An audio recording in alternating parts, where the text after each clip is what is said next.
Hi friends, welcome to my channel Learn What You Understand SYBAF. So today we are going to do auditing, second lesson, audit of income part 1. In this video we are going to just see objectives and 5 things, 5 types of vouchers. So first we have to deal with objectives of vouching of receipts. Let's start. First is proper recording. किसका recording? Proper recording किसका? Vouchers का. जो भी entries pass किए वो proper होने चाहिए, proper recorded होने चाहिए. प्रॉपर डिपॉजिट, जो मनी मिली है हम लोगों को, अगर आज डिपॉजिट हुआ है तो मतलब कल तक वो हमारे बैंक अकाउंट में भी डिपॉजिट हो जाना चाहिए, प्रॉपर डिपॉजिट होना चाहिए. No possibilities of any transaction not been recorded. Vouching of receipt, इससे क्या होता है कि हमारे पास वाउचर्स के रिसिप्ट वगैरह सब पड़े हुए, उसके डुप्लीकेट कॉपी वगैरह सब पड़े हुए. सो ऐसा कोई ट्रांजैक्शन नहीं रहेगा जो हम लोग ने रिकॉर्ड ना किया हो. अगर नहीं किया है तो भी हम लोग उसको फाइंड आउट कर सकते हैं. नो टीमिंग एंड लैडिंग, इसका मतलब क्या? पैसे हम लोग इधर से उधर नहीं कर सकते. मतलब इसकी टोपी उसके सर. अगर किसी ने मुझे 10,000 रुपीज़, आप में से किसी ने मेरे को 10,000 रुपीज़ दिए, फॉर एग्जाम्पल फीस हो गया या कुछ भी हो गया, मतलब आपको कुछ भरना है, एक्सपेंस वगैरह कुछ भी हो गया. सो मेरे को 10,000 रुपीज़ दिए, बट उसमें से मैंने 5,000 रुपीज़ स्पेंड कर दिए, खर्च कर दिए, और कोई दूसरे स्टूडेंट ने 5,000 रुपीज़ दिए कुछ उसके एक्सपेंस के लिए. सो मैं दोनों का मिला के एक के नाम पे डालूंगी जो जिससे मेरे को 10,000 दिए थे. सो वो हिसाब से क्या हो गया, ये टीमिंग एंड लैडिंग. मैंने उसका मनी इसके ऊपर लिया, बाद में कोई और आएगा देने को, उसका सेकेंड वाले के ऊपर डाल दूँगी, ऐसा. सो इधर टीमिंग एंड लैडिंग के चांसेस नहीं होते. मूविंग टू, हम लोग अब करने वाले audit of specific cash receipts. What is this? We have 5 type, मतलब बहुत सारे, total I think so 19 to 20 हमारे पास कैश रिसिप्ट्स के टाइप्स हैं. In this video we are going to do 5 types. They are cash sales, sales on approval, sale on consignment basis, sales return, receipt from debtors.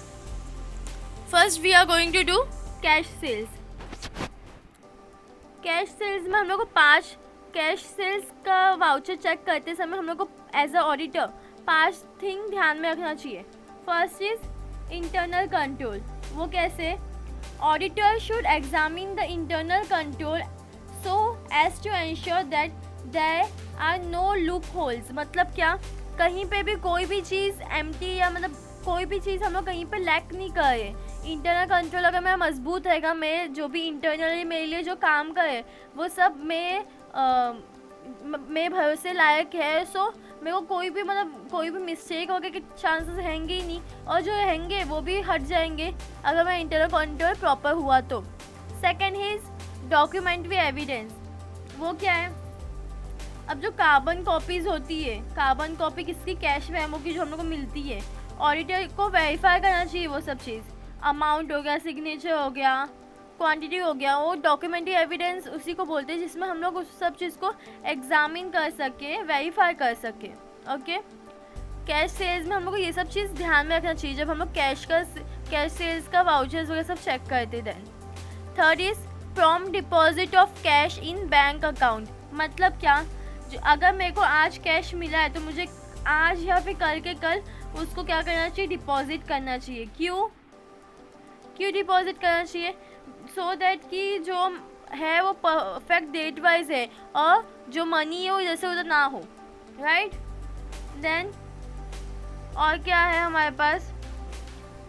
Cancelled cash memo, verify original copy. ये किसके लिए होता है? जो cancel cash memo होता है. If cash memo has been cancelled, its original copy should be inspected. क्यों cancel किया है, क्या होगा, कुछ रीज़न होगा, उधर कुछ ना कुछ लिखा होगा. जो ओरिजिनल कॉपी होगी उसमें एज अ बीइंग या कुछ लिखा होगा, क्यों ये किया, वो लोग ने कैंसिल किया है. राइट. सो वो एज अ ऑडिटर को उसको वेरीफाई करना चाहिए. Fifth is internal controls for safe custody and it's accounting. ये क्या है? Auditor should ensure that cash sales are properly recorded in the books of accounts and there are no possibilities of any transaction not being recorded and cash thereof being misappropriation. अभी इसमें क्या? Internal control अगर proper होगा तो मेरे जो भी transaction properly record होंगे ऐसा कोई ट्रांजैक्शन नहीं रहेगा कि वो रिकॉर्ड नहीं हुआ हो। और अकाउंटिंग में मतलब जो भी कैश रहेगा उसका क्या मिस अप्रोप्रिएशन, गलत यूज़ या मतलब चोरी एंड और उसका फ्रॉड का मेरे पास चांसेस कम रहेंगे, राइट।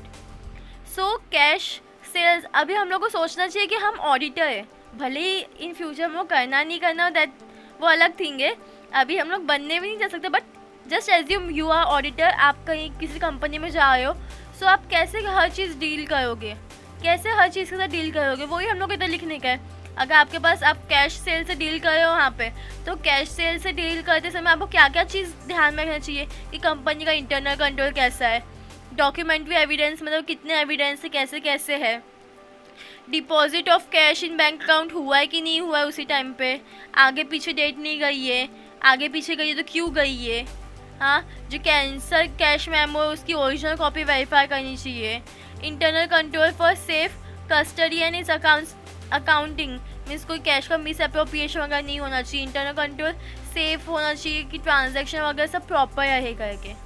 ओके, सो ये हमारा कैश सेल्स था। Moving to next that is sales on approval. Sales on approval का पहले मतलब आप देखो, goods sold on sales of on return, sale और रिटर्न बेसिस और an approval basis can not be considered as sold unless, अभी मैं इसको नॉर्मल हम लोग अपने लैंग्वेज में तो समझते हैं। सेल्स ऑन अप्रूवल मतलब अगर मैंने आपको कोई चीज़ बोली है कि मेरा कोई शॉप है, बुक्स का शॉप है, समझो आप, मेरे पास बुक्स का शॉप है, मेरे पास वैराइटीज़ ऑफ बुक है, हम लोग अलग अलग, जैसे अभी हम लोग मनन की है, विपुल की है हम लोग के लिए, और एक सेट करके भी एक है ऑथर का, ये 3 पब्लिशर्स के हमारे पास बुक है, ठीक है। मैंने आपको तीनों पब्लिशर्स के बुक आपको मैंने फॉर वेरीफाइंग भेजे कि आपको कौन सा पब्लिशर का बुक चाहिए, आप देखो और मुझे बताना करके। ये डेट है आज, जो भी डेट है आज क्या है, आज 13 है, 14 आई मीन टू से 14 है। सो मैंने बोला कि आपको आपके पास 20 तारीख तक का डेट है, 20 जुलाई तक का डेट है, उससे पहले आप मेरे को बता देना कि आपको चाहिए कि नहीं चाहिए। और अगर आप चुप रहे, मतलब आपने कुछ बोला नहीं 20 तारीख तक, सो मैं समझूंगा कि आपको चलेगा, आपको यही सेट चाहिए करके, मतलब कोई भी एक सेट चाहिए करके उसमें का। ओके, सो ये इंसान एज्यूम, मतलब ऐसा सेल्स ऑन अप्रूवल में ये ऐसा होता है, हाँ। और फिर क्या, अगर उसने ऑन द डेट, मतलब डेट से पहले अगर उसने बोला कि हाँ मुझे मनन की बुक चाहिए, तो मैं मनन की बुक उसको दे दूँगी, उससे एक लेटर लूँगी कि अगर आपके पास मैं इतनी सेट भेजी थी मनन की, वो आपके पास है और उसका इतना था प्राइस है, आप पे करने के रेडी हो, तो उधर से रिटर्न में एक लेटर आएगा कि हाँ मैं रेडी हूँ करके, जो भी है। और अगर उसने नहीं बोला है कुछ, 20 तारीख तक उसने कुछ नहीं बोला, तो we are going to ask कि क्या करना है आपको, और एट द ईयर एंड वो मेरे किस में क्लोजिंग स्टॉक में इंक्लूड करेंगे हम लोग उसको, बिकॉज हम लोगों ने उसको सेल नहीं किया है, अप्रूवल बेसिस पर हम लोगों ने उसको दिया हुआ है, राइट। सो और नहीं है तो हम लोग उसको पूछेंगे, और अगर वो पार्टी साइलेंट है तो हम लोग क्या एज्यूम करेंगे कि हम लोग ने बेच दिया, वो यहाँ पे लिखा हुआ है। Non approval before the stipulated date goods are collected back, अगर कोई अप्रूवल नहीं दिया है डेट से पहले, 20 तारीख से पहले अगर कोई अप्रूवल नहीं आया तो हम लोग क्या करेंगे, गुड्स जो हमारे बुक से उसको रिटर्न ले लेंगे। Party remain silence before the stipulated date consider as sold, अगर पार्टी चुप बैठी हुई है, जो डेट दिया हुआ उस टाइम तक अगर चुप बैठी हुई, तो हम लोग क्या समझेंगे कि हम लोग ने वो गुड्स बेच दिए, हम उससे पैसे ले लेंगे, बट वो क्या होगा कि उसने वो जो डील था वो एक्सेप्ट किया है। Neither approve nor return goods are included in the closing stock, अगर उसको अप्रूव भी नहीं किया, हम लोग ने उसे वापस रिटर्न लेने का टाइम भी नहीं मिला और हमारा ईयर एंड आ गया, तो वो हमारा क्लोजिंग स्टॉक में जाएगा। लेटर फ्रॉम क्लाइंट, अगर उसने अप्रूव कर दिया है, सो हम लोग को उससे क्या लेना है, लेटर लेने का कि हमने इतने सेट्स आपको दिए थे और आपको और कितने सेट्स चाहिए, जो भी वो लेटर में लिखा रहेगा वो आपके पास एज अ प्रूफ रहेगा।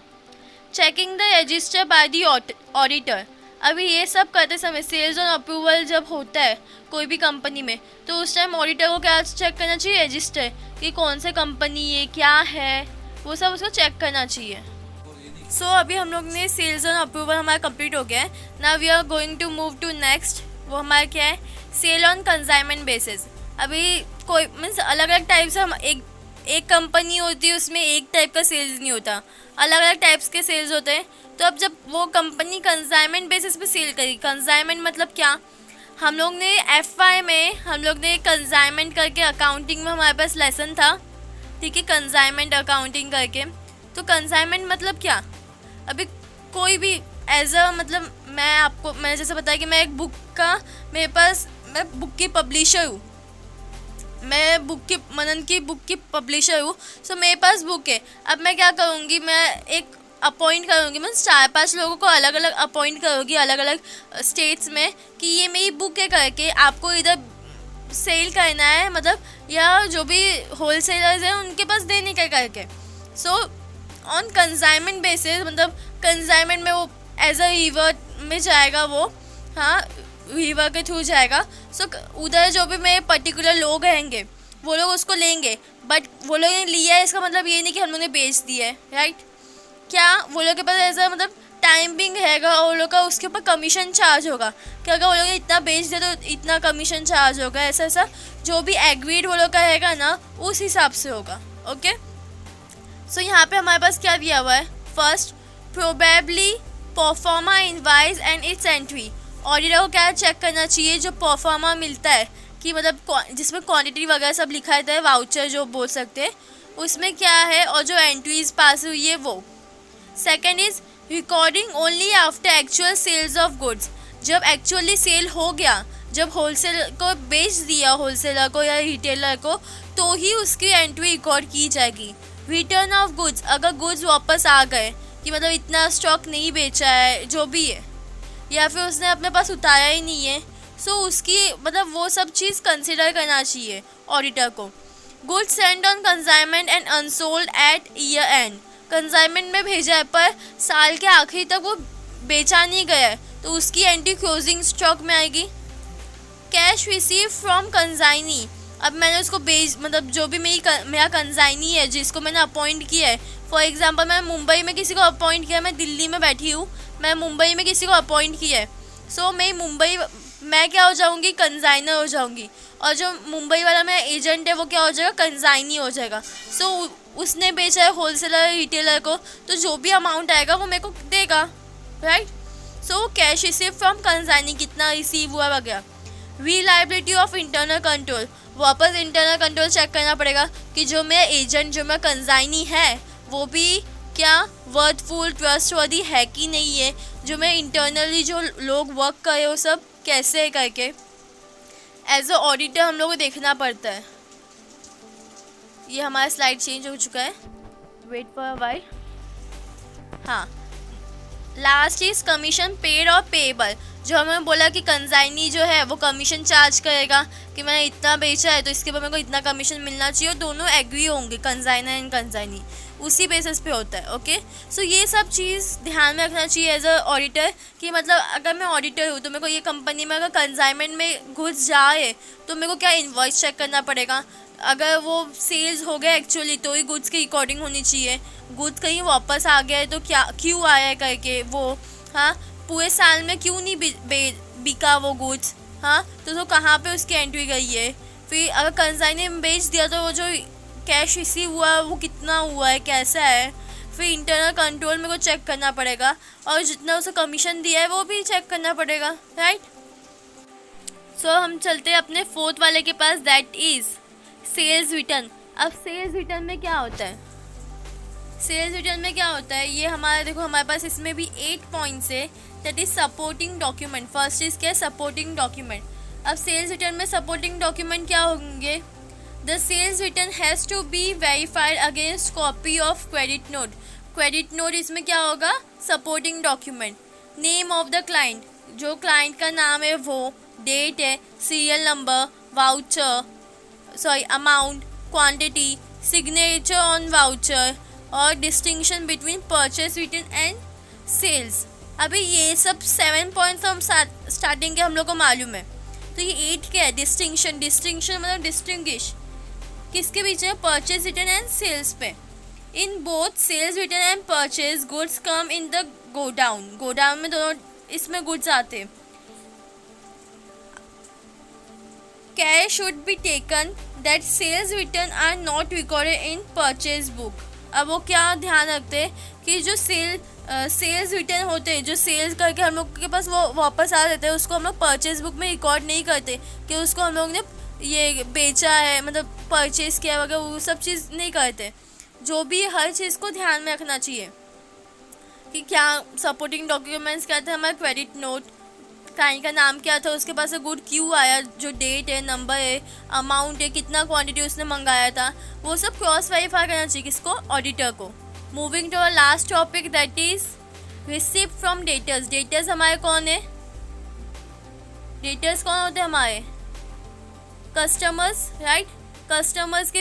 कस्टमर्स जो हम लोग को रिसिप्ट करते हैं. Auditor should examine the internal control so as to ensure that no loopholes, means कोई भी मिस एप्रोप्रिएशन या कोई भी लैकिंग ना हो उधर. Counter folios of the receipt issued to the customer.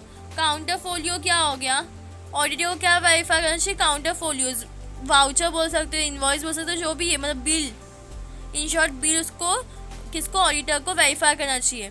From deposit of cash into the bank account. अगर मैंने आज जो चीज़ बेच दिया है तो जो मेरे पास कैश है वो मेरे को आज के आज या फिर कल 2 दिन में एटलीस्ट मेरे को उसको बैंक में डिपॉजिट करना चाहिए.